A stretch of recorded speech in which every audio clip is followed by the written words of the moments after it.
በአማራ ክልል በአገዛዙ ጦርና በፋኖ ኃይሎች መካከል የሚደረገው ውጊያ ተጠናክሮ ቀጥሏል። ፋኖ አስቸኳይ ጥሪ ያቀረበ ሲሆን መመሪያም ተላልፏል። በዛሬው ዕለት በርከት ባሉ አካባቢዎች ውጊያ ተደርጓል። ወታደራዊ ውጥረቶች ያሉባቸው ቦታዎችም እንዳሉ ታውቋል። በዝርዝር መረጃችን ትሰሙታላችሁ። ዝቋላ ገዳም ላይ አሳዛኝ ጥቃት ተፈጸመ። መነኮሳት ከባድ የድረሱልን ጥሪ አሰምተዋል። ዝቋላ ገዳም የደረሰው ጥቃት እጅግ አሳዛኝና አሳሳቢ ክስተት ሆኗል። በጥቃቶች ውስጥ የመነኮሳት መገደል ብዙ ጥያቄዎችን የሚያስነሳ ሆኗል። በዝቋላ ደብረ ከዋክብት አቡነ ገብረ መንፈስ ቅዱስ ገዳም ቁጥራቸው በውል ያልታወቁ በዋሻ የሚኖሩ መነኮሳት በታጣቂዎች መገደላቸው ተሰምቷል። የካቲት 2016 ዓ.ም ጀምሮ በተለያዩ ጊዜያት በተደጋጋሚ በገዳሙ ላይ ተመሳሳይ ጥቃት መድረሱ የሚታወስ ነው። ከዚህ ጥቃት ጀርባ የሸኔና የመንግስት አካላት የጥቅም ፍላጎት በገዳሙ ላይ አደጋ እንደደቀነም ነው የተነገረው። በዝርዝር ይዘነዋል። ተገደን ወደ ጦርነት እየገባን ነው ሲሉ የትግራዩ ጀነራል ታደሰ ወረደ ተናገሩ። የትግራይ ጊዜያዊ አስተዳደር ፕሬዝዳንት ጀነራል ታደሰ ወረደ ትግራይ ተገዳ ወደ ጦርነት እየገባች ነው የሚል ንግግር አሰምተዋል። በትግራይ ተከታታይ የተቃውሞ ሰልፎች እየተደረጉ ሲሆን የህወሓት ታጣቂ ኃይልም ወደ አማራ ክልል ድንበር አካባቢዎች በከባድ መሳሪያዎች ታጅቦ እየተጠጋ መሆኑን መረጃዎች አመልክተዋል። በዝርዝር ተሰሙታላችሁ። ሰላም ጤና ይስጥልን። በመላው ዓለም የምትገኙ ክቡራትና ክቡራን የኢትዮስ ሚዲያ ቤተሰቦች እንደምንቆያችሁ፣ እነሆ ከተለያዩ ታማኝ መረጃ ምንጮች የደረሱንን አዳዲስ መረጃዎች ይዘን ቀርበናል። ለቻናላችን አዲስ የሆናችሁ ካላችሁ ሰብስክራይብ አድርጉ፣ ቪዲዮውንም ላይክና ሼር በማድረግ ጀምሩ። በቀጥታ ወደ መረጃዎቹ አለፍን። እስከ መጨረሻው ተከታተሉን። በአማራ ክልል በአገዛዙ ጦርና በፋኖ ኃይሎች መካከል የሚደረገው ውጊያ ዛሬም ተጠናክሮ ቀጥሏል። ፋኖ አስቸኳይ ጥሪ ያቀረበ ሲሆን መመሪያም አስተላልፏል። በሌላ በኩል ህወሓት ወደ ድንበር አካባቢ ከባባድ መሳሪያዎችንና ሰራዊቱን እያስጠጋ ይገኛል። የትግራዩ ጀነራል ታደሰ ወረደ ደግሞ ተገደን ወደ ጦርነቱ እየገባን ነው ሲሉ ተናግረዋል። ከፖለቲካዊና ሰላማዊ ትግል ውጭ ያለውን አማራጭ ተገደን እንጂ ፈቅደን የምንገባበት እንዳልሆነ የዓለም ማህበረሰብ ሊገነዘብ ይገባል ሲል የትግራይ ክልል ጊዜያዊ አስተዳደር ፕሬዝዳንት ሌትናንት ጀነራል ታደሰ ወረደ ተናገሩ።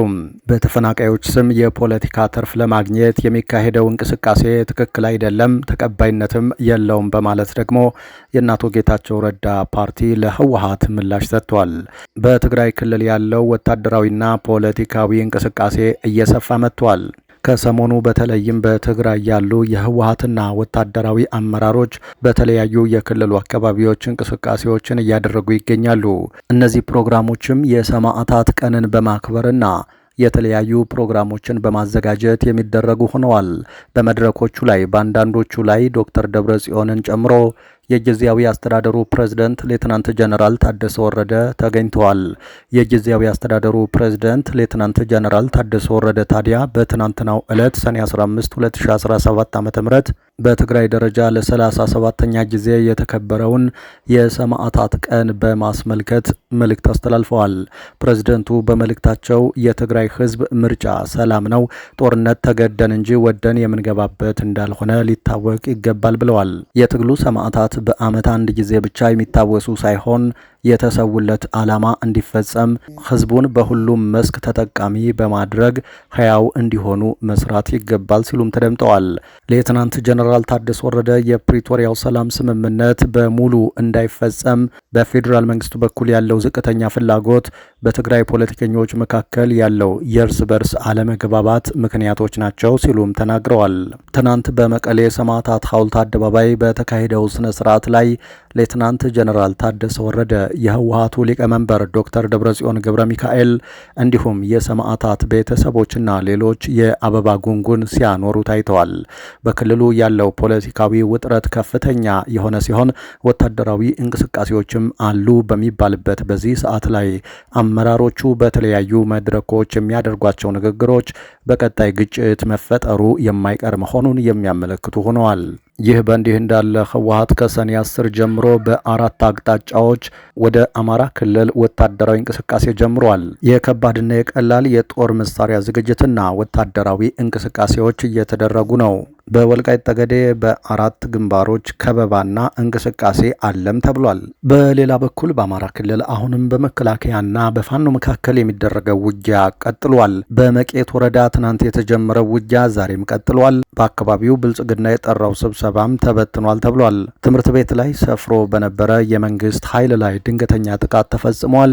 ከፍተኛ ጉዳትም ደርሷል ተብሏል።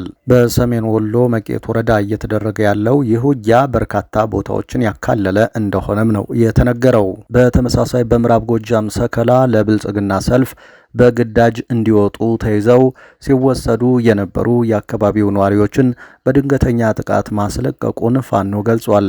ከ22 በላይ ሰዎች ደግሞ ግሽ አባይ ከተማ ተይዘው ታስረዋል። ፋኖን አውግዙ፣ ፋኖን ካላወገዛችሁ እርምጃ እንወስድባችኋለን ተብለው ወደ ወታደራዊ ካምፕ ታስረው ተወስደዋል ነው የሚሉት የአካባቢው የመረጃ ምንጮቻችን። ይህ በእንዲህ እንዳለም ከስምሪት ቀጠናቸው የሚጠፉ የመንግስት ወታደሮች ቁጥር እየጨመረ ይገኛል። በትናንትናው ዕለት በምስራቅ ጎጃምና ምዕራብ ጎጃም ብቻ ከ10 በላይ ወታደሮች ከስምሪት ቀጠናቸው በመውጣት የፋኖ ኃይሎችን መቀላቀላቸው ታውቋል። እነዚህ ከመከላከያ የወጡ የሰራዊቱ አባላት ከነ ሙሉ ትጥቃቸው ነው ወደ ፋኖ የተቀላቀሉት ተብሏል። በምስራቅ ጎጃም እነማይ ወረዳ የትመን ተብሎ በሚጠራ ቦታ እንደዚሁ ከፍተኛ ውጊያ ተደርጓል። በውጊያው ግን የደረሰው ጉዳት በዝርዝር አልታወቀም። በየትመን ከተማ የፋኖ ደጋፊ ናቸው የተባሉ አርሶ አደሮች ንብረታቸው ተዘርፏል፣ ተደብድበዋል፣ ታስረዋል። እንዲሁም ደግሞ ንብረታቸው እንዲወድም ተደርጓል ተብሏል። በዚሁ በምስራቅ ጎጃም ደባይ ጥላት ግን ወረዳ ቁልቋል አርጆ ተብሎ በሚጠራ ቦታም ከ2 ቀናት በፊት ከፍተኛ ውጊያ ተደርጓል። በሌላ በኩል በደቡብ ጎንደር ፋኖ መግለጫ ሰጥቷል። የአማራ ፋኖ ብሔራዊ ኃይል የጉና ክፍለ ጦር 5 ነጥቦችን በማንሳት ነው ረጅም መግለጫ የሰጠው። ከመግለጫው ውስጥ ዋና ዋና ነጥቦቹ አንደኛ ከዛሬ ጀምሮ የተሽከርካሪ እገዳ እየተደረገ መሆኑንና የተሽከርካሪ እገዳውን ተላልፎ የሚገኙ ተሽከርካሪዎች ካሉ ፋኖ እርምጃ እንደሚወስድ ያስጠነቅቃል። ከደብረ ታቦር ወደ እስቴ፣ ከደብረ ታቦር ወደ እብናት፣ ከደብረ ታቦር ወደ ወረታ ባህር ዳር፣ ከባህር ዳር እብናት ጋይንት፣ ከስቴ አንድ አቤት ስማዳ ባሉት መስመሮች ላይ የተሽከርካሪ እንቅስቃሴ እንዳይኖር እግድ ተላልፏል። በተጨማሪም ብልጽግና በሃይማኖት ጉዳይ ጣልቃ እየገባ በእስልምናም ሆነ በክርስትና ላይ የሚያደርገውን ጣልቃ ገብነት ህዝቡ እንዲያወግዝ የሚል ጥሪም በፋኖ በኩል በመግለጫው ተላልፏል። በተለይ በቤተ ክርስቲያን ሹምሽር ላይ ጭምር መንግስት እጁን አስገብቶ እየዳከረ ስለሆነ ይህ ጉዳይ በአስቸኳይ እንዲቆም ህዝቡም ሊታገል ይገባል በማለት ነው መግለጫው የጠቀሰው። በሌላ መረጃ ኦነግ የሚቆም ትግል አልጀመረም፣ የተቋቋመበትን ዓላማ ከግብ ሳያደርስ አይቆምም ሲሉ ሊቀመንበሩ ዳውድ ኢብሳ ተናገሩ። አባሎቻችን እየተገደሉብንም ብዙ እያደረጉንም አሁን ላይም ቀጥለናል በማለት አቶ በቴ ኡርጌሳ መገደላቸውን የጠቀሱት አቶ ዳውድ ኢብሳ መንግስት የሰላም በር መዝጋት ያቁም ሲሉ ተደምጠዋል። የኦሮሞ ነጻነት ግንባር ኦነግ ከ5 ዓመታት ቆይታ በኋላ በአዲስ አበባ ቀጠና የሚገኘው ጽህፈት ቤት ዳግም ተከፍቶ አሁን ላይ ይፋዊ ፕሮግራሜን ጀምሬያለሁ ያለው ትላንት ነው። በወቅቱ መስሪያ ቤቱ ሊዘጋ የቻለው በኦነግ አመራሮች መካከል አለመግባባት በመፈጠሩ ነበርም ብሏል። ትናንት በተካሄደው በዚህ የመክፈቻ መርሃ ግብር ላይ የፓርቲው ሊቀመንበር የሆኑት አቶ ዳውድ ኢብሳ ባደረጉት ንግግር ኦነግ የሚቆም ትግል አልጀመረም፣ የተቋቋመበትን ዓላማ ከግብ ሳያደርስ አያቆምም በማለት ተናግረዋል። አክለውም ከጓዶቻቸው ጋር ያለፉበትን ውጣ ውረዶች በማስታወስ የሚቆም ትግል አልጀመርንም ሲሉ የተደመጡት አቶ ዳውድ በሰላም መንገድ የመታገል እድሉ መስፋት አለበት ሲሉ ለመንግስት ጥያቄ አቅርበዋል ተብሏል። በሌላ መረጃ ትራምፕ የኢራን የኒውክሌር ይዞታዎችን አውድመናቸዋል ሲሉ ተመድ ጉዳቱ ግልጽ አይደለም አለ። የአሜሪካው ፕሬዝደንት ዶናልድ ትራምፕ ሀገራቸው በኢራን ላይ የፈጸመችውን ጥቃቶች በሁሉም የኒውክሌር ይዞታዎች ላይ ከፍተኛ ጉዳት ያደረሰ እንዲሁም ማውደም የሚለው የሚገልጸው ነው ብለዋል። ሆኖም የተባበሩት መንግስታት የኒውክሌር ተቆጣጣሪ አካል የደረሰውን ጉዳት በትክክል ማረጋገጥ እንዳልቻለ ገልጿል። ይህ በእንዲህ እንዳለ የኢራን የጦር ጀነራሎች ለአሜሪካ ጥቃት ቆራጥ ምላሽ እንደሚሰጡ አስጠነቀቁም።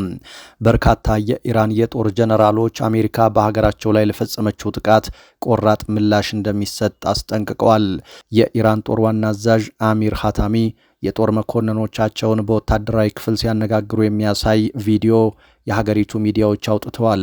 አሜሪካ ከዚህ ቀደም በኢራን ላይ በፈጸመቻቸው ወንጀሎች ቆራጥ ምላሽ ሰጥተናታል፣ እናም ያሁኑም ተመሳሳይ ይሆናል ብለዋል።